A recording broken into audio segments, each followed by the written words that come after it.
আপনি ভুল করে ওই লাল দাগ পার হবেন না। আমি তো এই যে মঙ্গলপুরে যাচ্ছি। মঙ্গলপুর এখন অমঙ্গলে ভরে গেছে। মঙ্গলপুর অমঙ্গলপুর হয়ে গেছে মানে? এই গ্রামে কেউ ঠিক মতন থাকতেও পারছে না, তাই আমরা এই গ্রাম ছেড়ে চলে যাচ্ছি। আপনি এখানে এত কথা বলছেন কেন? আপনি পথ ছাড়েন, আমাদের জাতি দেন। আরে আরে দাঁড়ান, আমি তো আপনাদের মঙ্গলপুরেই যাচ্ছি। কি?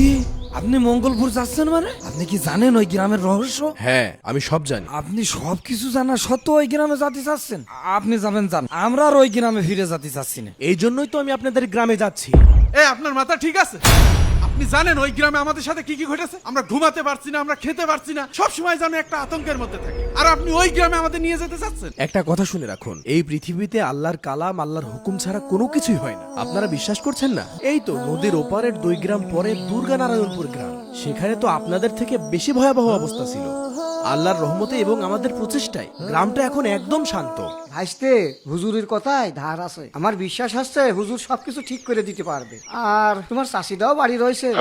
ও, আমি বুঝতে পারিস। কি ভাইস্তে? তুমি চাষি চাষি করতে করতেই মরবা। ধুর বাবু, এটা তুমি কোনো কথা বললে? তোমার চাষিই তো আমার সব। চলো ইমাম সাহেব, চলেন। হ্যাঁ হ্যাঁ, চলুন চলুন। ভাই যাবেন? ভাবছি যাবো কি যাব। ইমাম সাহেব তো আমাকে সাথেই আছে, চলেন। চল সবাই যাই।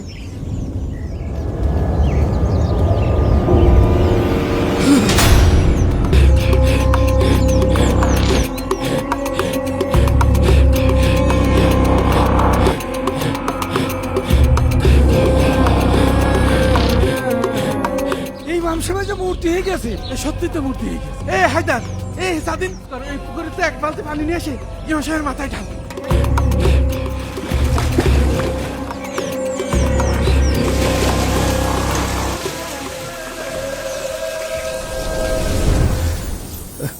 আমার হাত পা সব যেন অসাড় হয়ে গেল মনে হলো। আপনার তো আগেই কইলাম আপনি এই গ্রামে এসেন না, এখন বোঝেন ঠেলা।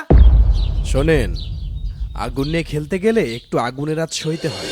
একেবারে সৌদি আরবের মতো করে আজান দেবো, যাতে সবাই ছুটে চলে আসে নামাজ পড়তে। কথা হচ্ছে যে ইমাম সাহেব তো মসজিদই থাকবে, নামাজ পড়ার জন্য আবার আজান দেবে। হ্যাঁ, কিন্তু ওই আজানের শব্দে আমাদের সাথে যদি আবার ভৌতিক সমস্যা ঘটে, তখন এবার আর আমাদের সাথে কিছুই হবে না। কিছুই হবে না। ও মা গো, ও আল্লাহ, ও বাবা গো, ভাই ওরে কি ডারে করে আসিস হায়দার? ও মা, কান ফেটে গেল রে, ধুমো বেরোচ্ছে কান দিয়ে।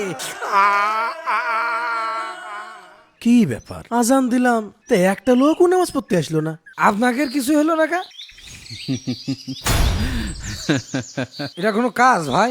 আপনারা আমার একটু বলবেন না? এখন থেকে আমাদেরকে চোখ কান খোলা রেখে চলতে হবে। এই জন্যই তো আপনার আমরা গুরু মানি। আব্দুল্লাহর আর কোনো খোঁজ পাইছিস নাকি? না ভাই। ছোট ভাই আমার মেরো না, ছোট ভাই আমাকে এবারের মতন ক্ষমা করে দাও। ক্ষমা? তোর মতো লোকের কোনো ক্ষমা নেই। আমার আগেও এই গ্রামে একজন ইমাম এসেছিল। আপনি না বলেন যে আমি সব জানি। আমি তো জানি আপনারা এই গ্রামে কেউ নামাজ রোজা করেন না। আমি সব বুঝে ফেলিস, আমাকে বাঁচার আর কোনো উপায় নেই। ভাবিছিলাম এই ইমাম আমাকে বাঁচাবে, কিন্তু ও আমাকে একটা ফাপড় মেরে ঠিকই ঘুরিয়ে নিয়ে আসলো। শোনেন ইমাম সাহেব, আপনাকে আমি 24 ঘন্টা টাইম দিলাম। আর এই 24 ঘন্টার ভিতরে যদি আপনি আমাদের ওই ইমামের খোঁজ না দিতে পারেন, আর তার সাথে যদি ওই আব্দুল কনে আছে তা খুঁজে না দেন, তাহলে আপনাকে আমি এই মসজিদের ভিতরে তালাবন্দি করে দিয়ে আমরা এই গ্রাম ছেড়ে চলে যাব। আগেরটার মতন জানো এইটাও পলিয়ে না থাকে। ঠিক আছে ভাই, আপনি কোনো চিন্তাই করেন না, আমি দেখছি। হে আল্লাহ, তুমি আমাকে কোন বিপদে ফেললে আল্লাহ? অতীতে ঘটে যাওয়া ঘটনার রহস্য আমি কিভাবে বের করবো আল্লাহ? তুমি আমাকে সাহায্য করো। আসসালামু আলাইকুম।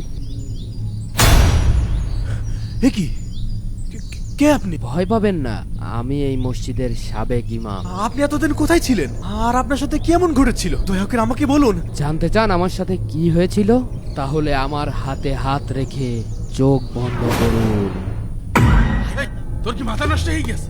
তুই আমার গলায় ছুরি ধরেছিস কেন? ছুরি নামা। ভাই, এই নামা। ইমাম সাহেবের গায়ে যেন কেউ হাত না দেয়, তাহলে কিন্তু আপনার গলা একদম লাগাই দিবানে। দূরে যা, সর ইমাম সাহেবের কাছে সর, আরো দূরে যা। ইমাম সাহেব, হ্যাঁ বাঁচতে চাইলে আমার সাথে পালান।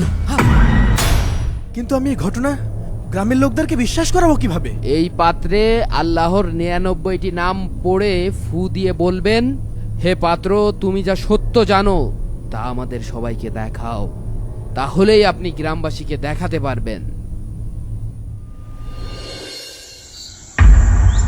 এইবার মনে পড়েছে, ওই আব্দুল একা একা পলায়নি, ও ইমাম সাহেবের সাথে নিয়েই পলিয়েছে। ওকে একবার হাতে পেলেই সব রহস্য বেরিয়ে আসবে। আজ রাতেই ও বাড়িতে আসবে ওর মালামালগুলো নিতে। আর তখনই আমরা ওকে হাতে নাতে ধরবো। তুই ভালোই ভালো স্বীকার কর, ওই দিন মসজিদের ভিতরে ইমাম সাহেবের সাথে কি হয়েছিল। আল্লাহর কসম ভাই, আমি কিচ্ছু জানি না ভাই। আপনারা যা দেখেছেন আমিও তাই দেখেছি। তুই আমাদের আগে মসজিদে ঢুকলি। কিরে শাহেদ, তুই গফুর চাচার গলায় ছুরি ধরেছিস কা? ভাই, এই ছেলে আপনাদের ভাগের সব টাকা চুরি করতে চাইছিল, গফুর চাচা তাকে বাধা দিয়েছে। হুজুরের ব্যাগে 10 লাখ টাকা আছে, তার 5 লাখই আপনার। সামান্য এই কয়টা টাকার জন্য আমি আমার ইমান বিক্রি করে দেবো না? ইমান বাঁচাতে গেলে পাবেন 1 লাখ টাকা। ভাই আপনি যদি আমার সাথে থাকেন আপনার আমি 5 লাখ না যান 8 লাখ টাকায় আপনার যান। হ্যাঁ, 8 লাখে আমার? আমার টাকা, আমি কাকে দেব কি দেব না সেটা আমার বিষয়। আপনারা ভাগাভাগি করার কে? আপনারা কিন্তু গফুর চাচাকে ছেড়ে দেন। ঠিক আছে, ছেড়ে দিলাম। ইমাম সাহেব, হে আপনি কি করলেন? গফুর চাচাকে মেরে ফেললেন? আব্দুল ভাই গ্রামবাসীকে খবর দাও। ইমাম সাহেব গফুর চাচাকে মেরে ফেলেছে। আব্দুল ভাই যাও, গ্রামবাসীকে খবর দাও।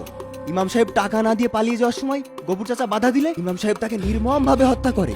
যাও। তুমি সব কি উল্টোপাল্টা কথা বলছো? এখন তো গ্রামবাসীকে বলবো। আর এই গ্রামবাসী সম্পর্কে আপনার তো ধারণা আছে, এই গ্রামবাসী কত হিংস্র। কেউ আপনার কথা বিশ্বাস করে, সবাই আমাদের কথাই বিশ্বাস করে। তখন আপনার টাকাও যাবে আর আপনার জীবন তো যাবেই।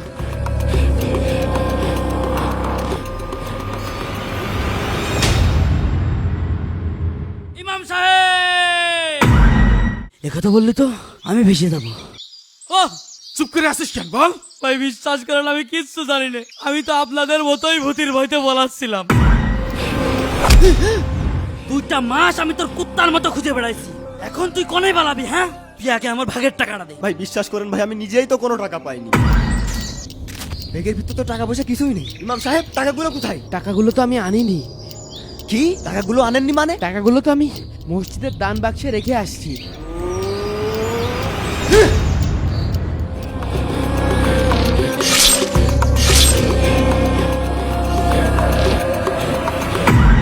এই তুই আমার কি ভাবিছিস? এই তোর কি আমার ভোতায় মনে হয়? তোর তো ওই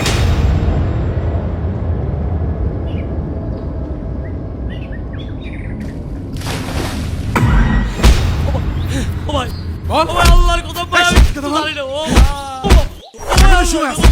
থামুন, ওনাকে আর মারবেন না, ওনার কোনো দোষ নেই।